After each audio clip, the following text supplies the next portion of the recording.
mot fasciste, je le dis jamais. Je m'en occupe pas, moi. Hein? Macron, dans les manifs, j'ai jamais gueulé Macron. Moi non plus. Moi non plus. Ça sert à rien parce qu'après Macron, il y en aura un autre et un autre. Et quand tu... Hein? C'est ça. Donc tu fais la politique de l'autruche. En fait. Non. Mais si. Mais non. Non. Lui-même est instrumentalisé, il le sait très bien. C'est ça, moi, nous on va des trucs plus profonds, ma femme elle connaît des trucs très profonds. Au-delà, il faut savoir transcender l'instrumentalisation. Il faut qu'on soit tous les uns. La finalisation, on la connaît. Voilà. Je vais pas être c'est pas parce que oiseau de mauvais augure. C'est pas parce que tu ignores Macron que lui il t'ignore. Non, non, je l'insulte pas moi. Non, t'ignores. J'ai pas dit qu'il t'insulte. Moi, j'ai jamais insulté Macron. C'est un point de focalisation. Moi, j'insulte pas ça.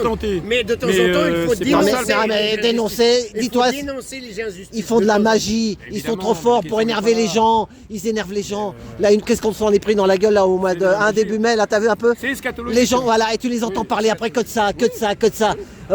De dire ah bah ils ont dit ça, ils ont dit maintenant t'as vu ce qu'ils disent, il y en a qui m'ont dit le permis de la voiture, les papis les mamies pourront plus conduire une voiture, contrôle technique tous les ans, ils deviennent fous les gens, on leur en met tout le temps plus et les gens ils rentrent dedans. On sauce de sujet. Qu'est-ce que si, c'est la politique. Qu'est-ce que tu penses apparemment Macron il veut influencer les cardinaux. Ils ont déjà installé une cheminée hier. Hein. Ils ont installé hier la cheminée. Hein. Donc la fumée blanche va bientôt arriver là.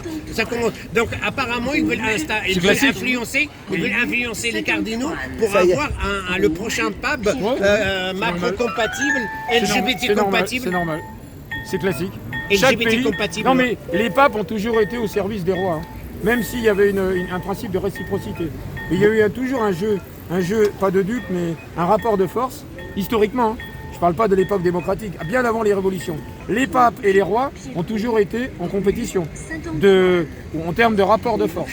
Tu vois, François Ier. Mais là, le roi, pour toi, c'est quoi? Par exemple, Napoléon. C'est l'Union européenne. Tu vois, Napoléon, quand il est rentré en Italie, il a sécurisé le Vatican. Il a assuré au pape de l'époque que le Vatican ne serait pas envahi par les troupes françaises. Alors que, tu vois, il y a un rapport de force entre les rois, les empereurs, bien avant la Révolution, et les Vaticans, pouvoir temporel, pouvoir spirituel. La royauté est là maintenant. On s'éloigne parce que la dame, elle parle bien. La dame, elle parle à côté de nous, on s'éloigne. Ouais, elle parle toute seule. Ouais, mais moi, tout ce que je sais quand même, c'est que beaucoup de choses sont pourries.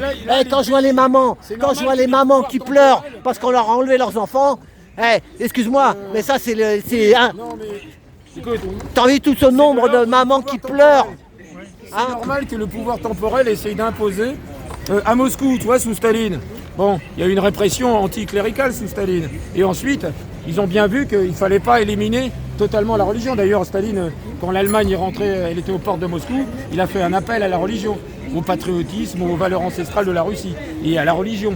Alors que lui, il était communiste bolchevique, donc anticlérical et anti-religieux. Et il a fait appel à la religion. Donc, il y a un lien de causalité entre la religion et le temporel, évidemment. Et le pouvoir. Donc du coup, Macron, il va essayer de placer peut-être au Vatican. Il y a des jeux d'influence au Vatican.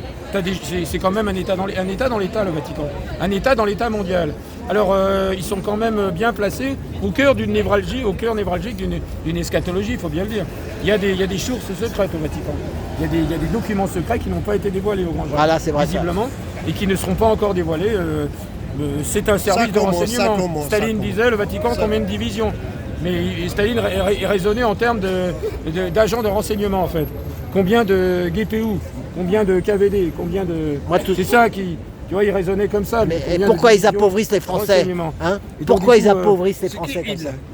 Les gouvernements, on appauvrisse les gens. En Espagne, j'ai vu des trucs, comment on appauvrit les gens. Mais ça se fait naturellement, il y a eu un transfert. Il faut savoir que tu as des États qui sont devenus industriels et qui sont devenus les fabriques du monde. La Chine est devenue l'Inde et les autres pays. Ils ont bénéficié de transferts technologiques parce que le capitalisme en Occident, ils ont trouvé des conditions plus favorables, des ouvriers qui gagnent 10 fois moins cher en Chine, en Inde et ailleurs. Et ensuite, les produits étaient revendus en Occident. Parce que nous, on bénéficiait d'une arrière-cour. C'est-à-dire que nous, on avait eu les 30 glorieuses, et donc l'Occident était riche, et le capitalisme a été ailleurs s'installer, mais pour nous vendre à nous. Mais c'était un jeu de dupes quelque part. Ils ont transféré aussi de technologie, en pensant que la Chine et l'Inde, ils étaient juste des exécutants de basses œuvres qui les dépassent, alors que pas du tout.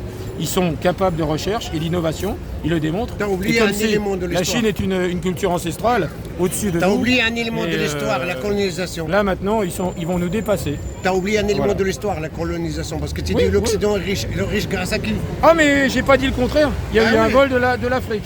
Je suis d'accord, mais là, il y avait une projection. Non mais évidemment, il y avait une projection de l'Occident, elle s'est basée sur des ressources d'Afrique, oui c'est vrai.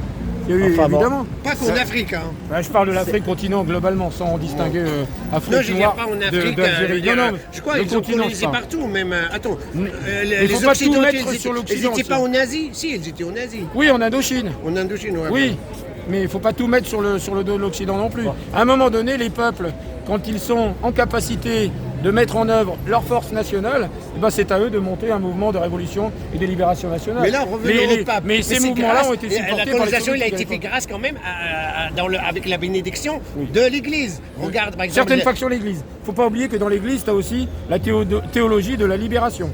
L'essence même... Les Non, orthodoxes, ça n'a le rien à voir. concept de théologie de la libération, c'est un truc qui est né au Vatican, mais qui a été justement transféré en Colombie, justement, au Pérou. La théologie de la libération, c'est des curés, justement, qui étaient conscients de ça, des potentats, des religieux locaux, qui voulaient, justement, que l'Église s'implique dans un mouvement de révolution nationale, au même titre que le Parti communiste. Alors, c'était un peu en concurrence du Parti communiste. Par exemple, le mouvement au Pérou, le mouvement de la théologie de la libération, il a été soutenu par le Vatican, il a été soutenu aussi par l'Union soviétique. C'était un mélange hybride de religion, de catholicité radicalisée et aussi de communisme et de bolchevisme. Un mélange un peu bizarre, un peu incompatible en apparence en Occident, mais là-bas c'était compatible. Et il y avait aussi de l'ancestralité chamanique au Pérou. Et ça donne un mouvement de résistance nationale. Mais au Pérou, attention, je ne parle pas d'autres pays. C'est spécifique là-bas. Tu es d'accord avec moi qu'au XIe siècle, les 11 croisades là, non, voilà, 9 croisades, elles ont été faites par le pape. Oui. Voilà, les papes ont lancé des croisades, oui. Ils ont lancé des croisades pour libérer, entre guillemets, Jérusalem. Oui. De toute manière, Jérusalem a été toujours... c'est une ville comme elle est sainte, sainte, donc elle a toujours été tolérée. Il y a eu toujours une liberté à Jérusalem, même s'il y a eu des choses dures qui se sont passées. Que ce soit les musulmans, l'Empire ottoman ou les chrétiens, ils ont toujours considéré que c'était une ambassade, une sorte d'ambassade. Par anticipation, éventuellement, s'il y aurait éventuellement... Les Raéliens, tu vois les Raéliens, pas les Israéliens. Les Raéliens, oui, je vois. Ils ont voulu ils ont été virés d'ailleurs. Ils ont voulu installer toujours, une ambassade pour les secte, extraterrestres. ouais. Ils ont voulu à Jérusalem installer. Ils n'ont pas été acceptés par le gouvernement israélien évidemment, mais ils ont voulu faire de Jérusalem une ambassade pour les extraterrestres. C'est-à-dire que c'est une portée universelle, une portée cosmique. La démarche est très intéressante. Ont-ils raison ou tort, c'est autre chose. Mais en termes de démarche, ils s'inscrivent dans une historicité forte. L'historicité qui a porté Jérusalem au cœur des nations. Alors moi, j'aurais tendance à dire qu'en Occident, il faut revenir à des cultes chamaniques d'avant l'instauration des religions monothéistes. Il faut revenir à une ancestralité pour essayer de trouver des nouvelles sources revivificatrices. On a vu un arbre tomber. Tu vois, la nature, quand elle frappe, c'est un éclair qui frappe sur un arbre. Tu vois, il y a des lois naturelles. Il faut, en Occident, retourner à la revivification d'avant l'instauration des religions monothéistes, avant les cultes chamaniques. Pourquoi pas? Il faut chercher, il faut se ressourcer. C'est comme les médecins. C'est pour ça qu'on a perdu des valeurs. On avait des médecins. On n'a plus de valeurs en Occident. Mais les valeurs, il faut savoir qu'elles sont ancestrales. C'était bien avant l'instauration. Elles émanent bien avant l'instauration des catholiques, des religions monothéistes et des rois et des dynasties. C'est bien avant ça, l'ancestralité chamanique, en lien avec la nature. Ceux qui soignaient avec des herbes et des... Tu sais, pour soigner, on les a traités de sorcières. Oui, et le chimique qui est arrivé. Et le chimique, c'est quoi? Le chimique, c'est Big Pharma. Voilà, Big Pharma, voilà. Et à l'époque, moi, ma femme, elle soigne des fois des gens. Elle ne soignait pas soigneuse, mais elle reprendait des anciennes recettes. Et ça marche très bien. Ça marche très bien. Même des fois mieux que les trucs qu'ils nous donnent et que des fois ça nous fait rien ou ça nous rend plus malades. Regarde la pauvre, et une pensée à Florence. Voilà. Tu penses quoi de la méditation, de la spiritualité à l'asiatique là? À l'asiatique là, ils sont forts là-bas.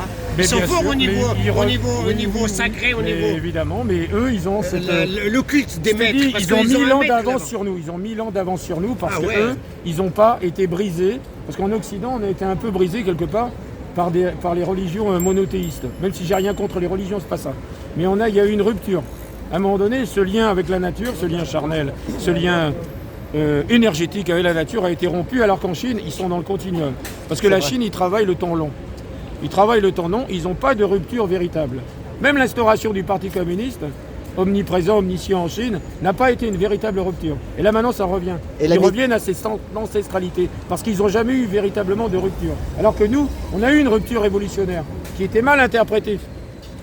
Ça, c'est un défaut d'interprétation. Donc on a brisé des pans entiers de l'historicité de l'Occident. On l'a anéanti, et on l'a qualifié de fascisme, rétrograde, alors que non, ça n'a rien à voir. Revenir à l'ancestralité chamanique, ça n'a aucun rapport avec les idéologies fascistes qui sont quelque part du copier-coller d'une certaine mésinterprétation révolutionnaire. C'est-à-dire une déformation de ce qu'a été le robespierrisme, tu vois, des choses comme ça, mais mal interprété. Alors que lui, il était tout seul dans son organigramme de centralisateur, de volonté de puissance, il était seul à savoir où il voulait aller. Il a été assassiné et trahi par les gens dans son sérail, trahi par ses amis souvent. Ouais, c'est les gens autour de toi qui te trahissent. C'est ça. C'est pas l'ennemi de l'extérieur, c'est l'ennemi de l'intérieur. Tu vois, souvent il y a des gens qui portaient une force en eux, ils n'ont pas pu aller au-delà du process révolutionnaire. Peut-être qu'il sera revenu à une antériorité chamanique, peut-être, dans son continuum, mais il n'a pas pu le faire. Parce qu'il était tout seul. Il n'était pas blanc-blanc. Il était tout seul. Non, j'ai pas dit ça. Non, mais je te dis qu'il était connecté visiblement. Il y avait une connexion. C'est un avocat ils l'ont éliminé. Assassin, avocat assassin. Non, justement, ils l'ont éliminé avant qu'il rétablisse un certain ordre universel du vivant. Ils l'ont éliminé. Non, mais ils l'ont éliminé bien sûr, à dessein. Ils l'ont éliminé parce qu'ils savaient qu'il était en capacité de faire rejaillir des limbes une historicité forte de l'Occident. Ils le savaient. C'est pour ça qu'il a été éliminé par des gens du sérail. Des bourgeois au premier degré qui l'ont instrumenté. Comme là, je te parlais d'instrumenter. Là, on pourrait qualifier le Robespierre de... Soi-disant, on ne va pas le qualifier, mais bon. Et on peut toujours donner des dénominateurs aux gens, les accuser, toujours. C'est très facile, ça. Mais quand on est seul, au cœur d'un système qui s'emballe, on est tout seul, eh ben, je voudrais bien voir comment que... Même les politiques qui ont un très haut niveau, je voudrais bien voir comment ils auraient fait à sa place. Je voudrais bien savoir. Et la médecine chinoise, c'est bon aussi. Tu connais évidemment, oui, la médecine chinoise, ma femme elle connaît, elle parle de ça. Voilà. Il ne faut pas rejeter forcément. Non, on ne rejette pas tout, moi je ne rejette pas tout. Médecine occidentale aussi. Mais eux, ils ont rejeté ces gens-là. Parce que, bon, il y a des médecines qui tu vois, ils interviennent de manière très dure. Injection, ils peuvent te mettre des caténaires, tout ça. Ils te mettent des substances. Mais ça te remonte aussi. Hein. Ça te sauve la vie aussi, attention. La médecine dure, sans esprit, on va dire. Une médecine détournée de l'esprit. Eh bien, elle peut te résoudre des problèmes aussi. Hein. Quand une personne qui a une jambe cassée, eh bien il faut régler le problème tout de suite, sinon au bout de 2-3 jours, même pas quelques heures, septicémie. Infection. Ouais. Donc injection, il faut lui injecter des produits. Ah oui, mais non, mais j'ai pas dit que tout était même moi, je suis pas... Hors du chamanisme, parce que les chamans aussi avaient... Classique, c'est chimique, tu veux dire. Classique, homéopathique, enfin pas homéopathique, mais la médecine classique, non, mais elle peut agir... Il y a du bon, il y a du mauvais partout, voilà. Il faut faire attention, parce qu'on retombe sur les travers. On retombe sur des travers. Moi, j'essaie d'être rationnel, dans l'irrationalité. C'est ça le truc. J'essaie de brasser l'ensemble du prisme. Oui, mais il y en a, ils veulent être premiers de la classe. Ils veulent être le premier de la classe. Des antinomies. Premier de la classe. La meilleure note. Tu connais ça, hein? Ils veulent être les premiers de la classe. On a tous pensé à ça. Quand on était petit, on voulait être... Moi, pas moi. Jamais voulu être premier de la classe. Non. J'ai été d'ailleurs. J'ai été premier de la classe. Ben voilà, oui, mais des fois... C'est intéressant, et on revient toujours sur la question pourquoi l'Occident il perd un petit peu le sacré. Le gros problème de l'Occident, c'est celui-là. C'est celui-là, voilà. Et on perd le sacré. C'est central. Alors certains en ont conscience, et ils ont créé des partis d'écologie plus ou moins radicalisés, qui sont des partis traîtres en quelque sorte, parce que quoi qu'il arrive, ils sont dans la compromission. Et les vrais écologistes radicalisés, ils ont cette vision de retour à l'ancestralité. Mais ils ne le savent pas. C'est ça le truc, ils ne le savent pas. Ils sont dans un organigramme bolchevique quelque part. Tu vois, nos écologistes, tu vois, ceux qui font des manifs écologiques, en fait, ce sont des gens plutôt de gauche, sensibilité de gauche, qui sont un peu écologiques, mais qui ne vont pas jusqu'au bout. Parce qu'aller jusqu'au bout de l'écologie, c'est la radicaliser et renvoyer à l'ancestralité. Et l'ancestralité, eh bien, c'est connoté de nos jours. En Occident, l'ancestralité, c'est connoté fascisme. C'est connoté conservatisme. Une question alors précise. Ça n'a rien à voir. Une question précise. Aucun rapport. Une question précise. Tu penses quoi de la loi sur la fin de vie? Alors, c'est que ce soit une loi, c'est grave. Bah oui, on est en train C'est-à-dire que... Il a presque été voté, hein. Je pense qu'il a même été voté. Hein. Alors, c'est vrai que, bon, il faut la personne doit être en toute conscience. Alors, c'est souvent les gens qui sont au stade ultime. Les gens qui sont... J'étais sûr que tu allais dire un truc qui va pas me plaire. Non, c'est pas ça. Vas-y. Les gens qui sont au stade ultime, quand le degré de souffrance est extrême, et qui sont au stade ultime, sont-ils en capacité de décider de leur propre mort? Parce qu'ils ont déjà une modification. C'est la famille qui décide des fois. Alors, c'est la famille ou les gens qui sont autour, qui ne sont pas de la famille. C'est-à-dire que tu délègues à une personne le droit de... C'est ça, ils disent des fois c'est irréversible, ils arrivent en fin de vie. Et bon, alors moi je dis moi, je sais pas. c'est très complexe. Alors, si on parlait d'instrumentalisation des concepts, encore on en est là. Si les gens instrumentalisent... Donc l'homme est devenu Dieu en fait, c'est lui qui décide de la mort de quelqu'un. Non mais quoi qu'il arrive... Ouais voilà, je savais que tu allais me dire un truc qui va pas me plaire. Vas-y, continue. Non. Donc l'homme est devenu Dieu, c'est celui qui décide de la mort ou de la vie de quelqu'un. Non, attends, bah oui, mais je te parle par exemple d'une jambe cassée, tu vois une jambe cassée. Ouais mais c'est pas le sujet ça. Non mais c'est pas Dieu qui va décider que tu meurs ou que tu vives. Ta jambe elle doit être traitée rapidement, sinon septicémie, c'est tout. Alors c'est toi qui décides. Si tu veux que les médecins te prennent en main, eh bien ils te sauvent la vie, sinon t'es mort. Alors là c'est pas Dieu qui décide, c'est toi. Alors si l'homme est la projection de Dieu sur terre, d'accord, c'est Dieu indirectement qui décide. Ça dépend de ton état de conscience. L'état de conscience, Dieu ou faux. Alors c'est ça le truc, c'est que toutes les religions et toutes les cultures ont dénommé cette entité, cette chose-là, comme Dieu. Alors on lui donne des noms, mais méfie-toi des noms. Parce que les noms, souvent, ils sont connotés politiquement. Et la politique, c'est de l'instrumentalisation des meilleurs sentiments. Moi, je me méfie de ça. Parce que qui dit instrumentalisation, dit détournement, dévoiement et ensuite inféodation et soumission. Donc, il faut faire attention à tout ça. Parce que c'est un jeu sémantique, mais ça n'est pas que de la sémantique. Hein. Nous sommes de l'ordre du champ de... C'est vrai que tout ce que nous vivons est sémantique. Tous les mots, les concepts, c'est de la sémantique tout ça. Mais après, il faut savoir qu'est-ce qui se cache derrière. Derrière cette sémantique-là. Qu'est-ce qu'on veut? Alors, pour revenir à notre... c'est sûr que là, le problème, c'est que si on généralise... Certains, la fin de vie, hein, la loi sur la fin de vie. Certains pensent que... Certains dans les très hautes sphères, je pense, ils ont pensé que bon, les gens qui sont, entre guillemets, improductifs, n'aurait pas le droit de... Ah, merci. Mais là, on est dans le meilleur des mondes. On est dans un système totalitaire. Donc c'est la corruption. À objectif centralisateur. Et tous ceux qui n'est pas dans l'effectivité du gain immédiat, tous ceux qui ne contribuent pas à l'émergence, à la production, dans un système que je qualifierais de... Mais je ne trouve pas de qualificatif d'ailleurs. Parce qu'il n'y a pas. C'est quelque chose en devenir. Excuse-moi, il y aura une je fais juste une parenthèse. Est-ce que tu peux pas élargir ton analyse? Parce que j'ai l'impression, depuis 10 minutes, tu parles, mais j'ai l'impression que tu parles de le cas de l'Occident. Ne pas oublier qu'il y a mais globalement... Oui, mais arrête. Arrête. En Afrique, les EHPAD n'existent pas. Il faut arrêter toi aussi. Il n'y a pas... Non, il n'y a pas... Voilà, donc il faut arrêter. Donc en Asie, il y a des familles, il y a des villages là-bas, où il y a des villages où on garde le mec et il a 6 ans. Ma grand-mère, elle est morte au mois de février. Il a combien? Il a 106 ans. J'étais là, moi. Il a 106 ans. Donc il faut arrêter aussi, toi aussi, de raisonner qu'au terme l'Afrique n'a pas coupé le lien à l'ancestralité. Oui, mais toi, tu parles que j'ai l'impression que tu parles de l'Occident. Parle de le monde. L'Occident, non, mais l'Afrique n'a pas coupé le lien à l'ancestralité, alors que l'Occident l'a coupé. Vous êtes